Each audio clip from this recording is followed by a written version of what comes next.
जय हिंद। नमस्कार साथियों, आप सभी लोगों का मोस्ट वेलकम है आज के इस नए क्लास में। साथियों, आज के इस क्लास में हम सभी लोग पढ़ने वाले हैं एसएससी एमटीएस के एग्ज़ाम के लिए मोस्ट इम्पॉर्टेंट क्वेश्चन को, जो कि आपके एसएससी एमटीएस के एग्ज़ाम के लिए काफ़ी इम्पोर्टेंट है। तो आप सभी लोग जो इस क्लास को बिल्कुल अच्छी तरीके से लास्ट तक देखिएगा, जिससे कि आप जो है सभी क्वेश्चन को अच्छे से याद कर पाएंगे और आप सभी लोग अपने एग्जाम में सभी क्वेश्चन को आसानी तरीके से जो है बना भी पाएंगे। तो चलिए फिर क्लास को स्टार्ट करते हैं। उनसे पहले यदि आप इस चैनल पे पहली बार जुड़े हैं तो आप इस चैनल को सब्सक्राइब कर लीजिए और सब्सक्राइब करके आप ऑल नोटिफिकेशन को ज़रूर ऑल पे दबा लीजिए, जिससे कि जब भी क्लास स्टार्ट हो सबसे पहले क्लास का नोटिफिकेशन आपके पास पहुंच सके। तो आप इस चैनल को सब्सक्राइब कर लीजिए और सब्सक्राइब करके आप इस क्लास को जो है लाइक ज़रूर कर लीजिएगा। तो चलिए क्लास को स्टार्ट करते हैं और यहाँ पे देखिएगा पहला नंबर क्वेश्चन। पहला क्वेश्चन दिया गया है कि निम्न में से सबसे अधिक जनसंख्या किस राज्य में निवास करती है। बताइए सभी लोग आंसर कि निम्न में से सबसे अधिक जनसंख्या किस राज्य में निवास करती है। तो आप सभी लोग जो है याद रखेंगे, ये आपके उत्तर प्रदेश में हो जाएंगे। ऑप्शन ए कीजिएगा, सही जवाब यहाँ पे उत्तर प्रदेश हो जाएंगे। साथियों, थोड़ा मोड़ा आपको एरर जो है आया हुआ देखेंगे क्वेश्चन में, तो इसके लिए कोई बात नहीं, आप लोग क्वेश्चन पे ध्यान दीजिएगा।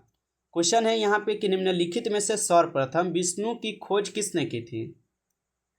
तो निम्नलिखित में से सर्वप्रथम जो विष्णु की खोज किसने की थी, तो आप सभी लोग याद रखेंगे ये कौन किए थे।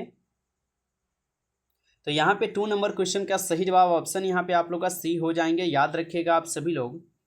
चलिए अगला क्वेश्चन आप लोग देखिएगा। क्वेश्चन दिया गया है कि निम्नलिखित में से सर्वोच्च न्यायालय में प्रथम महिला न्यायाधीश कौन बनी थी।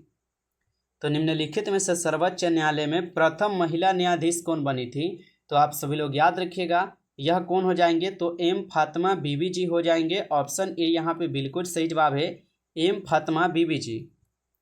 अगला क्वेश्चन आपका आता है कि मेंडेलीव के अनुसार तत्व के गुण किसके आवर्त फलन होते हैं। तो मेंडेलीव के अनुसार तत्वों के गुण किसके आवर्त फलन होते हैं, तो ये होते हैं परमाणु भार के। ऑप्शन यहाँ पे आप लोग बी कीजिएगा, सही जवाब परमाणु भार। अगला क्वेश्चन आता है कि निम्न में से अमेरिका की राजधानी का नाम क्या है। बताइए कि निम्न में से अमेरिका की राजधानी का नाम क्या है। तो अमेरिका की राजधानी का नाम हो जाएंगे वाशिंगटन डीसी। ऑप्शन सी कीजिएगा, सही जवाब यहाँ पे वाशिंगटन डीसी हो जाएंगे। अगला क्वेश्चन देखिएगा। क्वेश्चन है कि निम्न में से सिरका में कौन सा अम्ल पाया जाता है। तो निम्न में से सिरका में कौन सा अम्ल पाया जाता है, तो सिरका में पाए जाते हैं एसिटिक अम्ल। ऑप्शन ए कीजिएगा, सही जवाब यहाँ पे एसिटिक अम्ल पाए जाते हैं। अगला क्वेश्चन आता है कि लंदन शहर किस नदी के किनारे स्थित है। तो लंदन शहर जो ये किस नदी के किनारे स्थित है, तो लंदन शहर हो जाएंगे आपके टेम्स नदी के किनारे। ऑप्शन यहाँ पे आप सब लोग बी कीजिएगा, सही जवाब टेम्स नदी के किनारे। अगला क्वेश्चन आपका आता है कि निम्नलिखित में से वास्तविक प्रतिबिंब की आकृति कैसी होती है।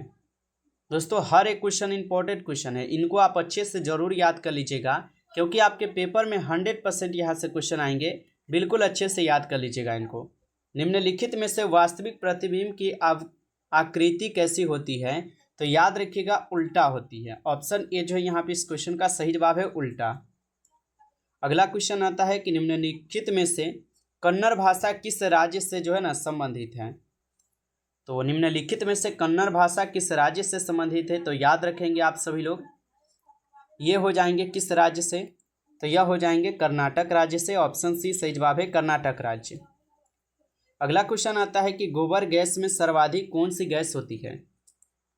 तो गोबर गैस में जो सर्वाधिक गैस होती है ये मीथेन गैस होती है। ऑप्शन सी कीजिएगा, सही जवाब यहाँ पे मीथेन गैस होती है। चलिए अगला क्वेश्चन आप देखिएगा। क्वेश्चन है कि भारतीय पंचांग का प्रथम माह कौन सा होता है।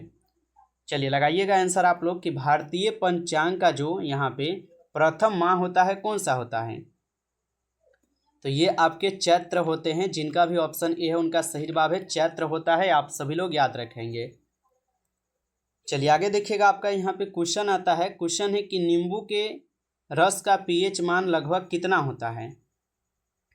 तो नींबू के रस का पीएच मान लगभग कितना होता है, तो यह लगभग होते हैं 2.2। ऑप्शन ए कीजिएगा, सही जवाब यहाँ पे 2.2 होता है। अगला क्वेश्चन आप लोग देखिएगा, क्वेश्चन है डॉक्टर भीमराव अंबेडकर जी का जन्म कहाँ हुआ था। तो डॉक्टर भीमराव अंबेडकर जी का जन्म कहाँ पे हुआ था, तो याद रखिएगा डॉक्टर भीमराव अंबेडकर जी का जन्म हुआ था आपके महू में। ऑप्शन यहाँ पे बी कीजिएगा, सही जवाब महू में।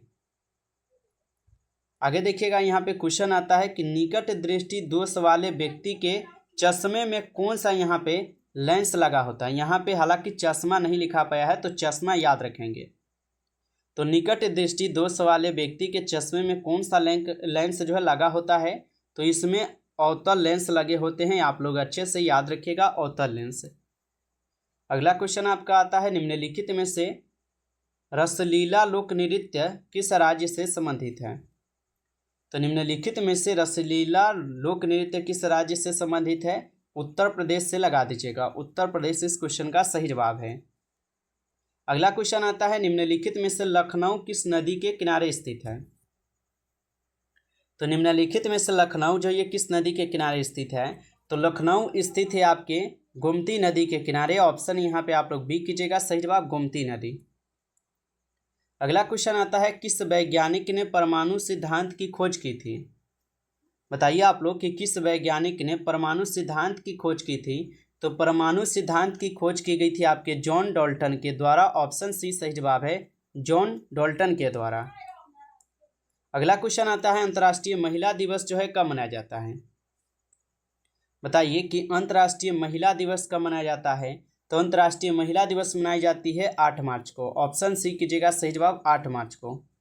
साथियों, आप अभी तक क्लास को लाइक नहीं किए हैं तो आप लोग इस क्लास को एक बार ज़्यादा से ज़्यादा लाइक कर लीजिए, और चैनल पे पहली बार यदि आप जुड़े हैं तो आप इस चैनल को सब्सक्राइब करके और नोटिफिकेशन को आप जरूर ऑल पे दबा लीजिए, ताकि जब भी क्लास स्टार्ट हो तो सबसे पहले क्लास का नोटिफिकेशन आपके पास पहुँच सके। तो आप लोग चैनल को सब्सक्राइब कर लीजिए, और अभी तक लाइक नहीं किए हैं तो क्लास को लाइक कर लीजिए, क्योंकि हर एक क्वेश्चन बिल्कुल इंपॉर्टेंट क्वेश्चन है जो आपके पेपर में पूछे जाते हैं।